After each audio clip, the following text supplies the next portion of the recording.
thank you all so much for coming out on this cold Halloween. And I promise you that I'm the only one who needs to be scared around here. This is frightening to see such a large group of friends. Where do I start? In the beginning. I'm going to start with a little anecdote. Mary Ann Zabriskie, the wife of our former rector, called me and said, would you like to go and see a movie that's called Brother, Sun, Sister, Moon? And the movie is by Franco, my mind goes to Zeffirelli. And we went, and those of you who heard Todd's report on his sabbatical the other week remember that he spoke very highly of Assisi and St. Francis. Well, when I saw this movie, St. Francis in the film was tossing out beautiful silk brocades from a second floor or something. And I thought, oh, I don't want to go there. I wanted to be there and catch what he was throwing out. And as it were, the next night we went to a dinner, some kind of function for the school, and a friend said, I have heard that UNCA will have a trip, an art history trip to Italy. And I wish I could go, this gentleman said. And he said, but my legs are so bad, and I can't handle, they're going to Assisi, and I can't handle the steep hills. And I thought, if they're going to Assisi. So on Monday morning, it was snowing, but I was over at UNCA before 10 o'clock because I wanted to be sure I got on the list. So I went to Assisi, and two of the faculty there, Tucker Cook and Jos Vanderbeer, were the leaders. And we became very friendly, had a wonderful time. And so they said, well, you need to come to UNCA.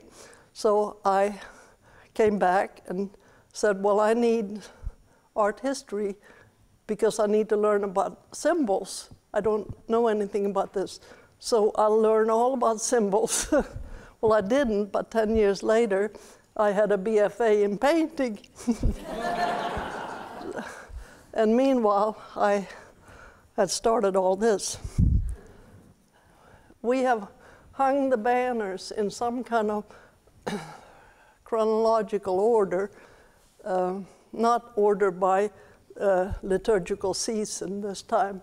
So the first one with the silver doves, our associate rector at the time came up with the idea, we need banners. And there was a meeting of the ladies of the church, and they decided we needed 7 banners, processional banners, 7 seasons. We will have 7 artists and 7 stitchers, and we will accomplish this. And I said, I don't have time.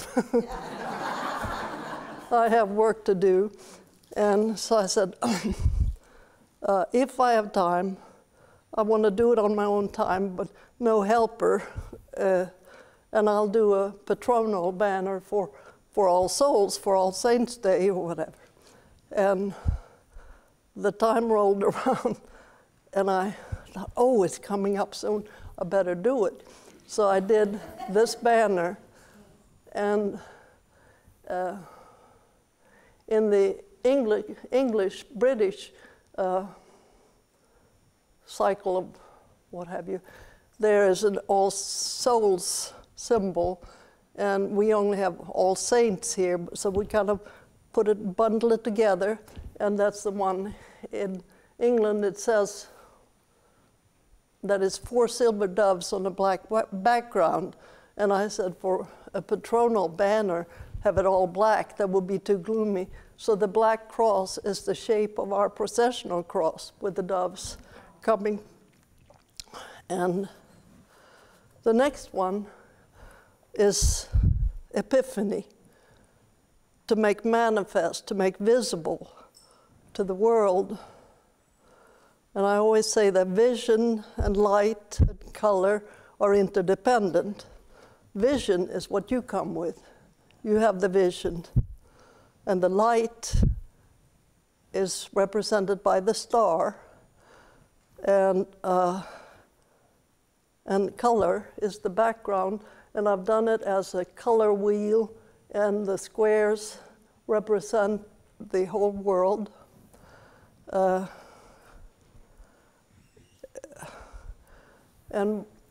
you know, the hymn, by the lighting of the star to the sages from afar, the three kings. And inside the star is an even brighter light. So I have a rhinestone in there. And I was scared. I asked Neil, can I have a rhinestone in church? And he said, you can do whatever you want to do. So I said that instead of gold, frankincense, and myrrh that the kings brought, we here in the Appalachian region bring gifts of patchwork thrift. So this is what this is. The third, oh, I forgot one thing. I did the first one, and we used it for All Saints, we used it for Christmas, we used it for Easter, and because that was the only banner we had. And so the person who was going to design the Epiphany said, would you do mine for me? And then the next one, would you do mine? Because this business of teaming up didn't work. Nothing came about. So that was the story of that. The third one, of course, you know what it is, the Agnus Dei, the Lamb that takes away the sins of the world. And it's in a blue vesica shape form, and standing on flowers. And at the bottom, you see 3 scallop shells. We use it for baptism, but it can be used almost any time. It's appropriate, but we have it for baptisms. So it's the 3 shells. I baptize you in the name of Father, Son, and Holy Spirit. Okay. Lent comes way back later. We had another one, but it's hanging now in the votive room. Mary Ann stitched a beautiful purple needlepoint banner, but it's not here. So I go to Easter, and this is, can you see it, or am I blocking? It's a royal crown compared to the crown of thorns that was in Lent and we just got through with. And the Cairo, Greek initial for the Christ, this sacred monogram. The phoenix, yeah. The phoenix was done to celebrate the 25th anniversary of Neil and Mary Ann's ministry here to All Souls. And Neil's favorite symbol was the phoenix. I don't know if that had to do with a smoking habit,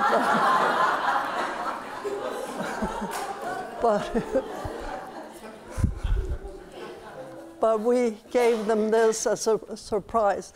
And in the halo, where is it? In the halo, there are 25 spokes for 25 years.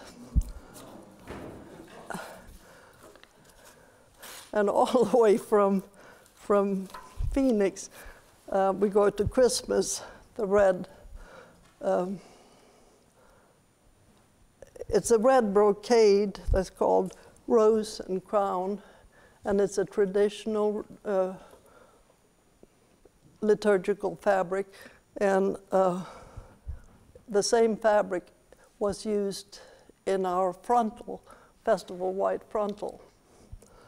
And it's, I know a rose tree coming forth from an ancient root. There's a rose in there, very traditional design. There are 4 colors surrounding the quatrefoil, and those are the liturgical colors. And the gold couching all around was inspired by some ironwork at a gate at Santa Croce in Florence. Okay, now we come to the cathedral.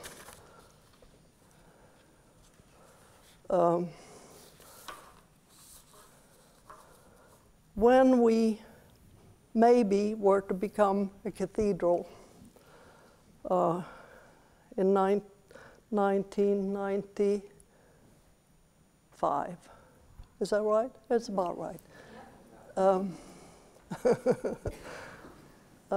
Someone said, if you become a cathedral, then I would like to commission you to do a banner. And I want it to be done in memory of Marianne Zabriskie, who had died by that time. She was a dear friend of mine.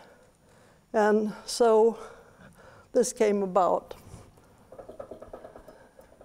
I had, well, I'm going to jump around a little bit.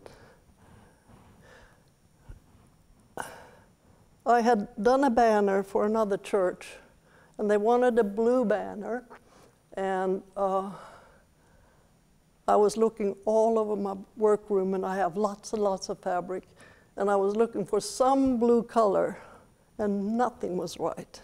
I was just disgusted. So I left all I'd pulled down. I had about 30 blue fabrics on my work table. I just gave up. So the next morning, I went down there to face it, and I said, gosh, that's beautiful. And I'll use all of them. And that is how this technique came about, of doing all the patchwork. And I have done that ever since, that you can see. And behind you is a weird painting.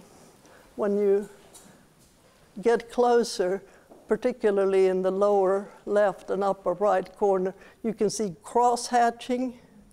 That's what I was doing at the time. So when I saw all my blue fabrics, I thought, I can cross-hatch in fabric if I can do it in paint. And that's how it came about. And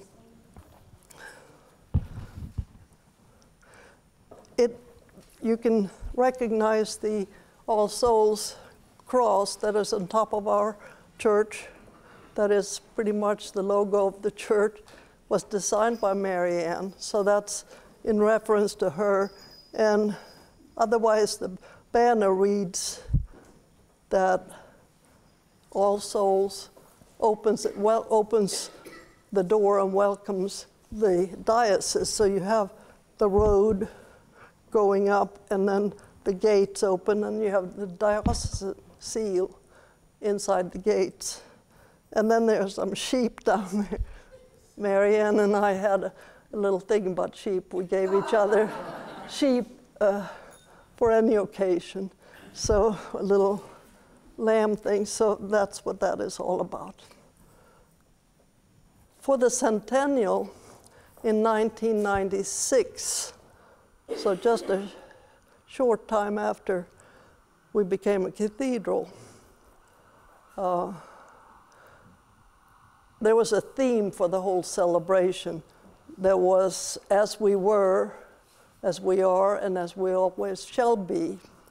And that's all they gave me, but asked me to do a banner. And I said, I don't want anybody to decide, but I like for them to give me in words what it is that they want to convey. So that was it.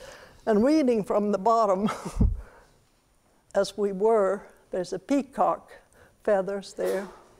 And of course, thinking about 1996 and 1896 and the Vanderbilts, peacock isn't very hard to get.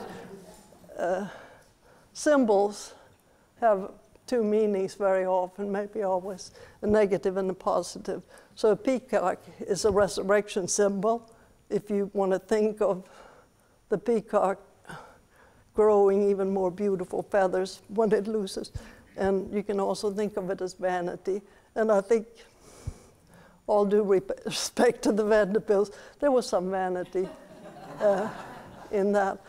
The middle section, I wanted to go away from anything very traditional and into something new. Going into a new century, it needed to be something. So using the liturgical colors, the green, the purple, the red, and the white, strong forces pointing up together. And I always have to have some kind of game going on to keep going. And the fun thing here was to have very sharp edges and very fuzzy edges. So you can, that was the fun I had with it. And then the Holy Spirit is coming down on all souls, is as we will be, always will be. So that's the story behind that one. Except that if you think of it as love, hope, and charity, the greatest is love, the red one. The bishop's banner is quite traditional. It was requested that we have a banner for the bishop when he comes. And it also travels quite often.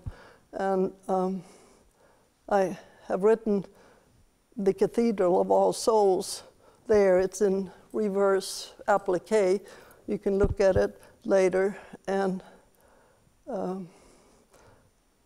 I usually don't like to put lettering because you don't need to say All Souls, because if you find your way here, you know where you are. You don't need a road map.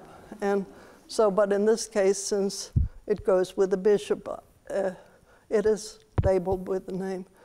The next one is the Advent banner. And there's a road, and think of John the Baptist crying in the wilderness at the bottom, make straight the highway to the Lord. The road leads up, and then the gates, open the gates to the New Jerusalem, and at the entrance there's a Cairo, Christ in a manger. You can see that, and the trumpets up above are angels heralding the coming of the Lord, but I don't do angels. and I don't do eyebrows and pretty hairdos and all that. So I just have the trumpets representing the four. And the chasuble that's next to it, back there sometime, 10 years ago or something, we adopted the old Sarab sequence, color sequence, which means that instead of purple for Lent or for Advent, we use blue, Mary blue, and for Lent we use sackcloth and ashes instead of purple. So this is the blue for Mary, and expectancy. Okay, we'll take a break from the sequence here and go to the diocesan banner, which is the tall one there. And that lives at the diocesan office, and that also travels a good bit to conventions and what have you. But what I want you to study closer, I was at UNCA and I was having art classes, and Tucker Cook, who was a master of these two, my teacher and mentor, assigned a large pastel thing had to have a self-portrait, had to have a landscape, had to have whatever else growing. And I was working on the bishop's banner when I was doing this homework. And so I said, well, if the bishop can have it, so can I. So I put the red, you can see the red stripes, the green stripes, the blue stripes, and the sky. And in the left-hand upper corner is the landscape of Assisi. And again, we talked about Assisi a couple of weeks ago, the beautiful landscape. And then the other upper right landscape is a favorite spot in Sweden, my home. And then there's a lamb that I befriended. He was named Jack. He was orphaned. So I lamb sat one Easter for him, and he was very sweet. So, and the poppy is my favorite thing. So that's the story of the, and it's obvious what the diocesan banner says, right? I don't, that's a seal. Okay.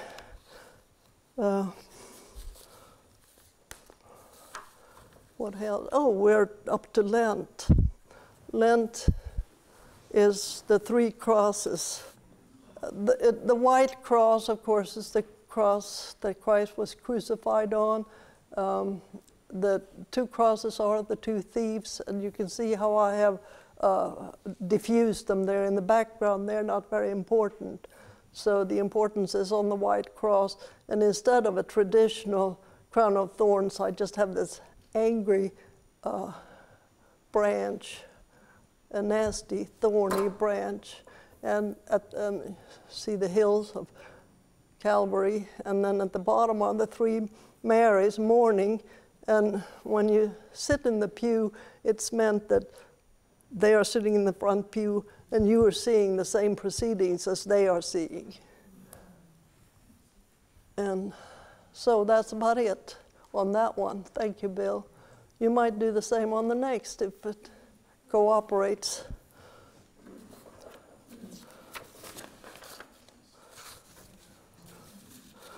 This is the newest one we have, and this also goes back to some favorite spot of Todd's,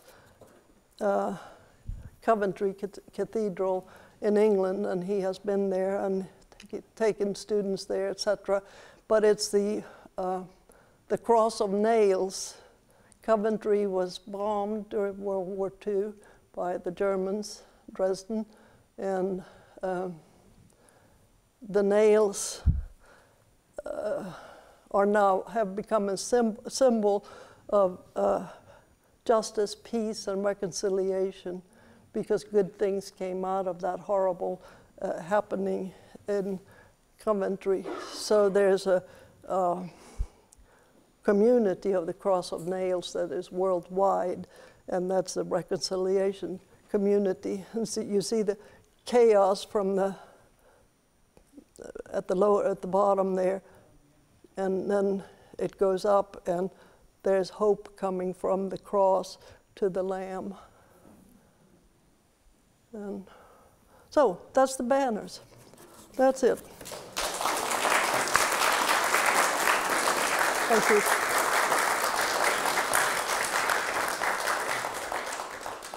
I want to say a few words about the kneelers, because you see those every Sunday. And they have a little story also. There was a meeting in the mid-70s. Needlepoint was an absolute craze. Everywhere you went, you saw people doing needlepoint. And we had the needlepoint altar rail kneelers. Had been done in a very traditional fashion, and they're beautiful. The 70s were difficult times in many ways, and we had here a group that was called the Women of All Souls. The organization was named the Women of All Souls, and we would get together maybe Tuesday mornings and have programs and all that. And it was very difficult to get leaders, because the leaders, the younger, stronger women, were either going to school or had jobs, and they couldn't come. So we had trouble, and the older ladies had done it, didn't want to take on that job. So there was a meeting again, and Neil said, do we really need, is this an organization that needs to function? Is this the thing to do? Because women were on the vestry, women were on commissions, they were ushers, they were doing everything. And so there was no need to have a woman separate group doing something. So the group was disbanded right there and then. And people were so upset. The mood was horrible. So this always, so I said, let's do needlepoint kneelers. Oh yes. So we started doing these. And it was not that the church needed kneeling cushions in needlepoint at all. We don't. But the women needed to be needed. So that's the reason for it. And it really took off. And this was before the batters, but in the mid-70s, we started making these kneelers. And now it's fun because it's like saying hello to old friends when you sit in the pew and you see, oh yes, hello. And I like to sit with my mother's kneeler.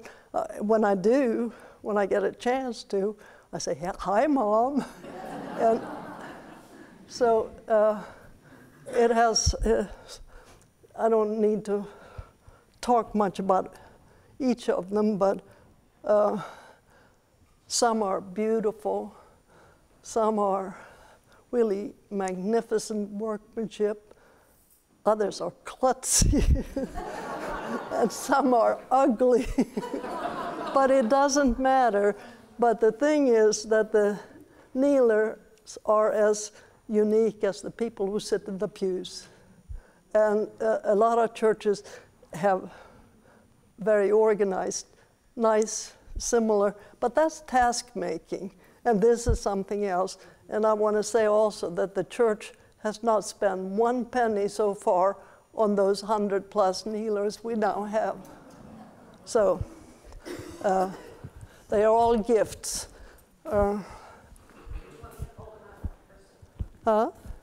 Yeah. Why don't you hold up the Becky?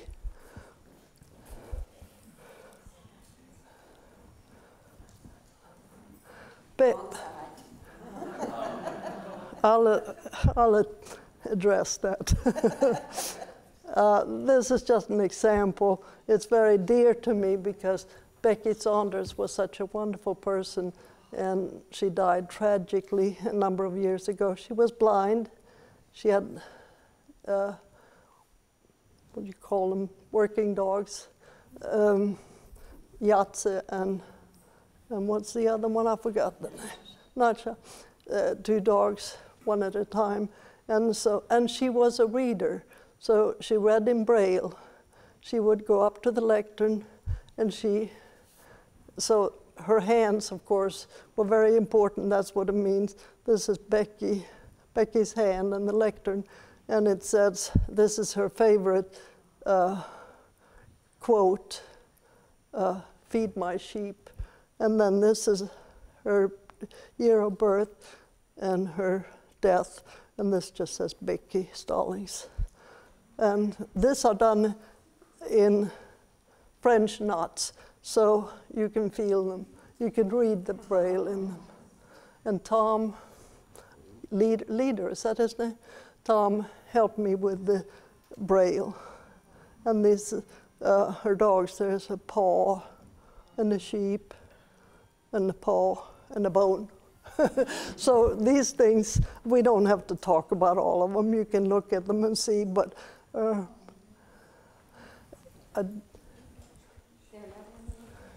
oh, let me tell you about them. Some people said, what kind of idiot do you think you have in that church that they don't know the difference between one side and the next? But when all the cushions were green, and 6 of them were not green, but had needlepoint. People would turn them over, and the needlepoint would sit and rub there. So I put all of them have that. I put that on. So if you see white, wrong side, you know that there's needlepoint on the other side. Thank you, Brenda. Yeah, you can hold up back, on the trip to Assisi. I started this there. Tucker helped me with the figures, but this is St. Francis and St. Clare, and they're sitting in the Gothic architecture here someplace, and the houses have tiles on the corners, peace and goodness. And so that was given by me to the church in gratitude for a beautiful trip. So everything has a story, and I'm not going to belabor all the stories. So, and I said that some are not klutzy necessarily, but kind of pick up Marty's, would you? I did this for Martha's husband, Marty, and it's the windows you see here, the clear windows, and then pick up Martha's, and you can put them together if you don't mind. Oh, you don't have to hold them both. This is Martha's, and I said that some needlepoint is magnificent. This is magnificent needlepoint. This was done by Ted All, and this is in honor of Martha, and those are Frank Lloyd Wright inspired windows. So you see the difference between crude and superb.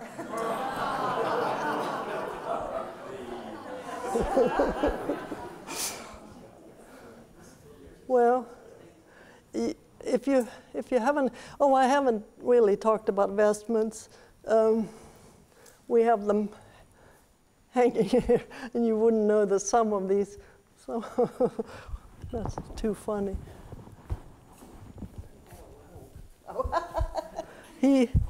This has a,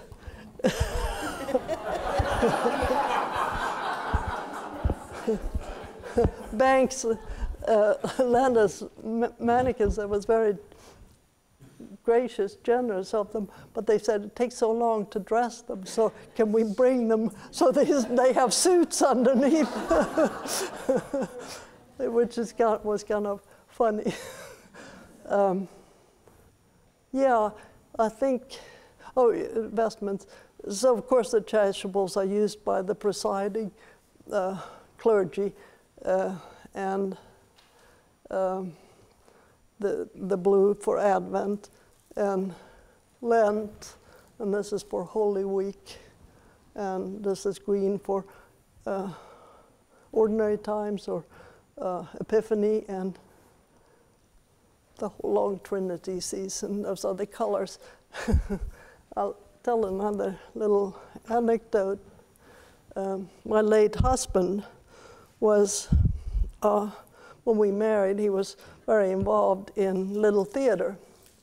And after we married, he had a role in,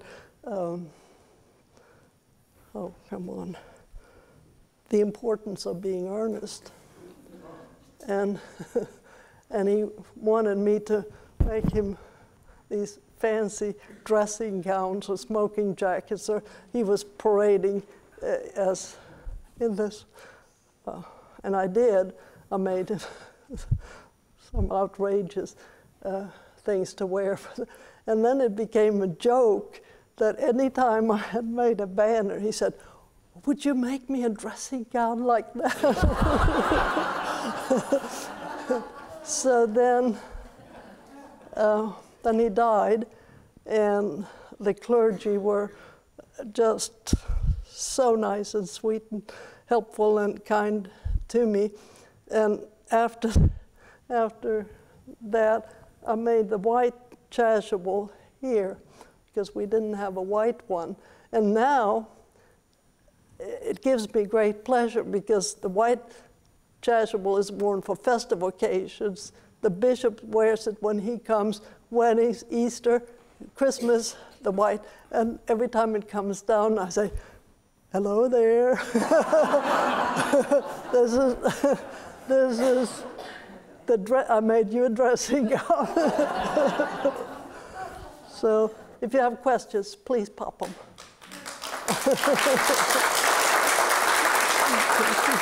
Thank you.